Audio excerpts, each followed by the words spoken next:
আসসালামু আলাইকুম, কেমন আছেন সবাই? আশা করছি আল্লাহর রহমতে ভালো আছেন। আলহামদুলিল্লাহ, আমরাও ভালো আছি। আমার আরও একটি ব্লগে আপনাদের সবাইকে জানাই স্বাগত।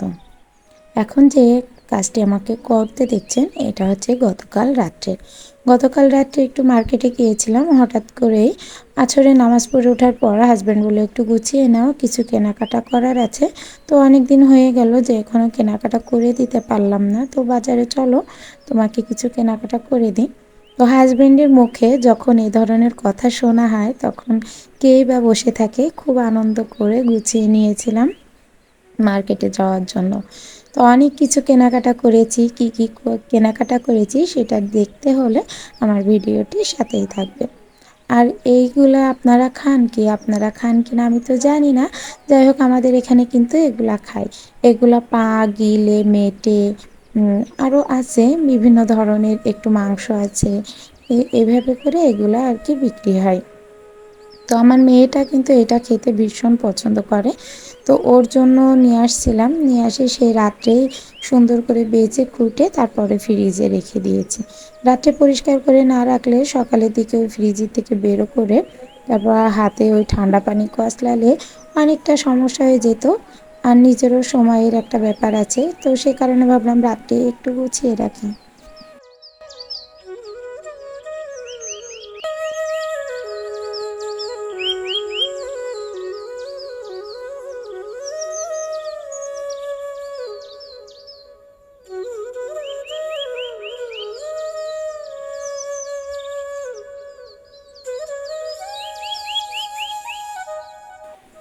সকালে উঠেই আগে রুমটা ঝাড়ু দিয়ে নিলাম। হাজব্যান্ড চলে গেছে অফিসে।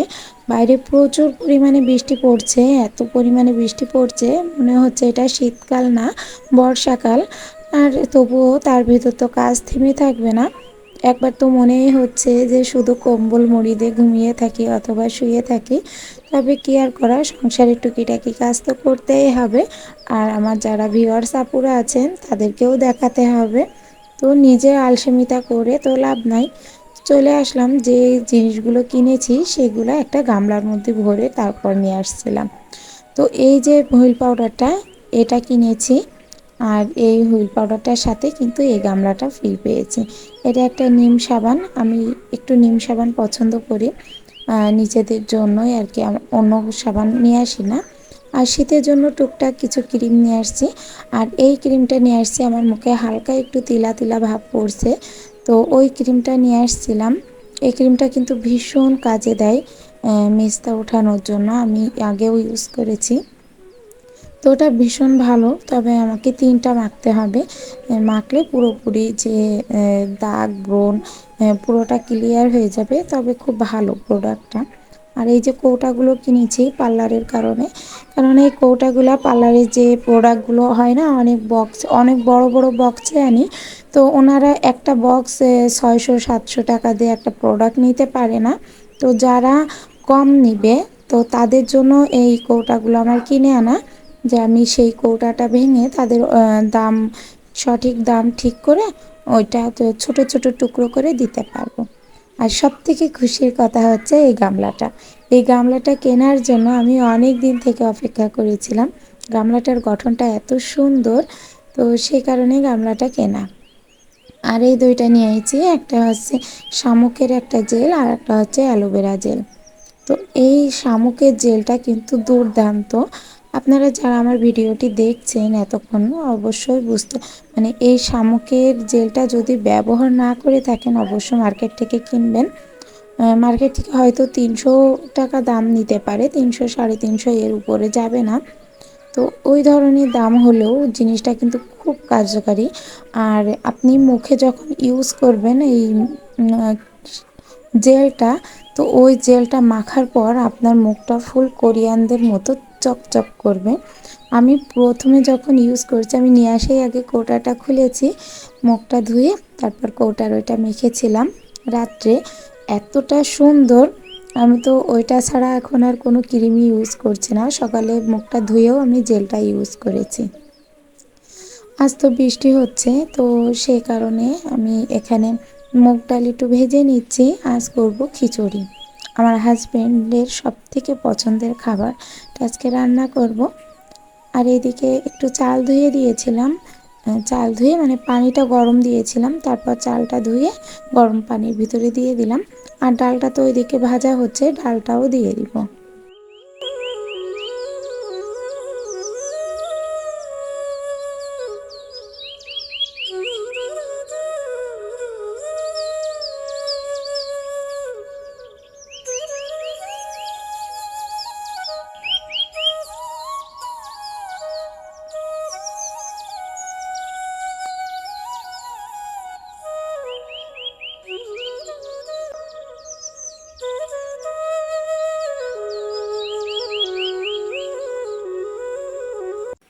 ডালটা ঢেলে দেওয়ার পর একটু ভালো করে মিক্সড করে নিচ্ছি।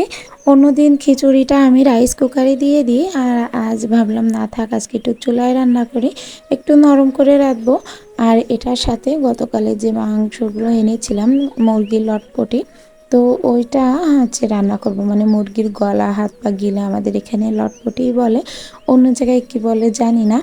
তো যাই হোক, ওটার জন্য মশলাটা করে রেখেছিলাম, ওটার জন্য মশলাটা করে এখন মশলাটা ভেজে তারপরে যে পরিষ্কার করে নিয়েছি সকালের দিকে, আবার ওটা আবারও কিন্তু ধুয়েছি, 2-3 বার ধুয়ে পরিষ্কার করে তারপর মশলাটা কষিয়ে নিয়ে দিয়ে দিব।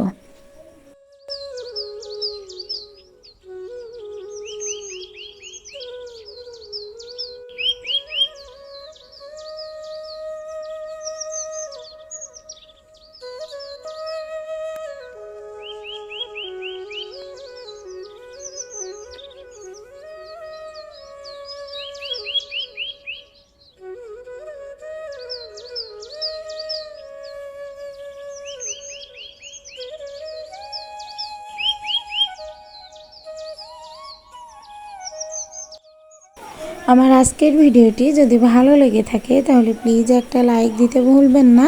আর যদি চান আপনাদের এই বোনটি একটু হলেও ইউটিউবে জায়গা করে নিই, তাহলে চ্যানেলটি সাবস্ক্রাইব করবেন আর এই বোনটির পাশে দাঁড়াবেন। আর যদি কোনো প্রশ্ন থাকে আমার কাছে যে আমি কোন ত্বকের জন্য কোনটা ইউজ করা উচিত, কিংবা কোনটা কোন ধরনের ত্বকে ব্যবহার করা যাবে না, তো সেই ধরনের কোনো প্রশ্ন থাকলে আমাকে করতে পারেন আমার কমেন্ট বক্সে, অবশ্যই আমি অ্যান্সার করব। এবং যাতে আপনাদের ভালো হয়, কোন ক্রিমটাতে ভালো হবে সেটার কথা আমি বলে দিব। এই শীতে ত্বকটা এমনিতেই তো রুক্ষ হয়ে যায়, তো সে কারণে ময়শ্চারাইজারের সাথে সাথে যদি একটু সুথিং জেল অথবা যে কোনো জেল, ম্যাঙ্গো জেল, তারপরে আমি যে শামুকের জেলটা আনলাম ওইটা, অথবা যে কিছু যে কোনো একটা অরিজিনাল একটা জেল মাখার চেষ্টা করবেন, তাহলে দেখবেন মুখটা আপনার একদম টান টান থাকবে। আর এটা যদি রেগুলার ইউজ করেন, যেমন ফেয়ার অ্যান্ড লাভলি ইউজ করেন, তো ও ঠিক ওরকমভাবে যদি এই জেলটা ইউজ করতে পারেন, তাহলে আপনার মুখটা দেখে সবাই প্রশংসা করবে এবং জিজ্ঞাসাও করবে যে আপনার ফেসটা এত সুন্দর হলো কিভাবে। আর আমি মেস্তা ওঠানোর কারণে কী ধরনের ক্রিম ব্যবহার করি সেটা একটু বলে দিচ্ছি। আমি মেস্তা ওঠানোর কারণে ব্ল্যাক পার্ল যে একটা ক্রিম আছে, তো সেই ক্রিমটা ইউজ করছি। হ্যাঁ, অবশ্যই অরিজিনাল হওয়া লাগবে। ওই ক্রিমটা সত্যি সত্যি খুব ভালো এবং মেস্তাও ওঠায়। তবে এটা ছেড়ে দিলে আবার মেস্তা ফিরে আসবে কিনা এ বিষয়ে আমার কোনো আইডিয়া নাই, কেননা আমি নিজে ইউজ করছি, ছাড়বো কবে সেটা তো পরবর্তীতে দেখা যাবে।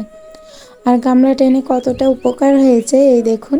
আমি এটার ভিতরে আমি কৌটো কাওটা একটু আটা, তারপর আমার নুডলসের প্যাকেটগুলো সব একটা বালতির ভিতর রাখতে হতো, সেটাও একটু পোড়া রয়েছে, আমি এখানে ওখানে রেখে দিতাম, তো ওগুলো সব নিয়ে বালতির ভিতরে রেখে দিলাম, সরি গামলার ভিতরে রেখে দিলাম। আর এখানে তো পুরো পানিতে অবস্থা খারাপ হয়ে গেছে, কতবার আর নোংরা হবে আর কতবারই যে আর ঝাড় দিব। তবুও যে ঘরদোর ঝাড়ু দিয়েছি, রান্নাঘরটা পরিষ্কার করলাম, আর ঠান্ডার কারণে না জানালাটাও খোলা যাচ্ছে না, বন্ধ করেই রেখেছি। রেখে এবার পুরো ঘর তো গোছানো শেষ, এবার বাইরেটা পুরোটা একটু ঝাড়ু দিয়ে নিচ্ছি। পুরো ঝাড়ু দিয়ে নিয়ে পরিষ্কার করা হয়ে গেছে, এরপরে যাব গোসল করতে।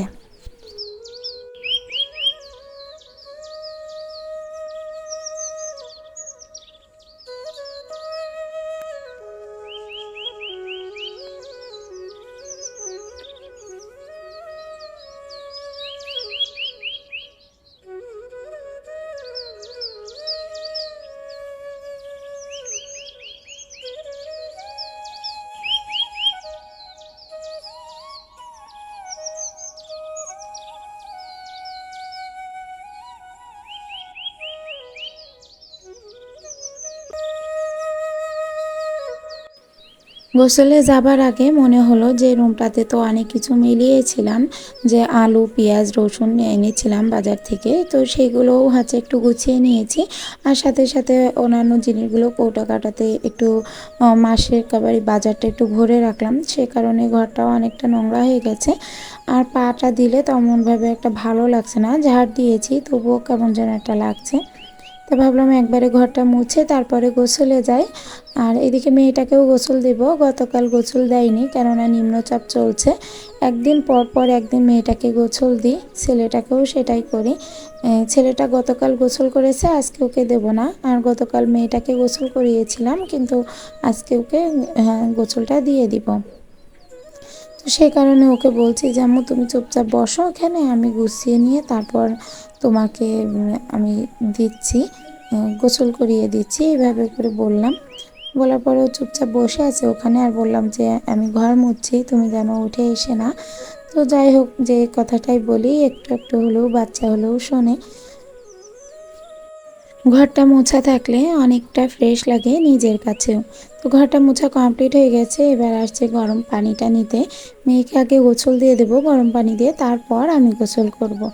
আর এই মেয়েটাকে গোসল দেওয়ার পর আমি ভিডিও এডিট করতে বসি, ভিডিও এডিট করে গুছিয়ে উঠতে উঠতে বেশ আমার 2 ঘন্টা টাইম লেগে যায়। তো যাই হোক, আর ভিডিওটি বাড়াচ্ছি না, এখানেই শেষ করছি। দেখা হবে নতুন কোনো ভিডিওতে। ততদিন ভালো থাকবেন, সুস্থ থাকবেন, আল্লাহ হাফেজ।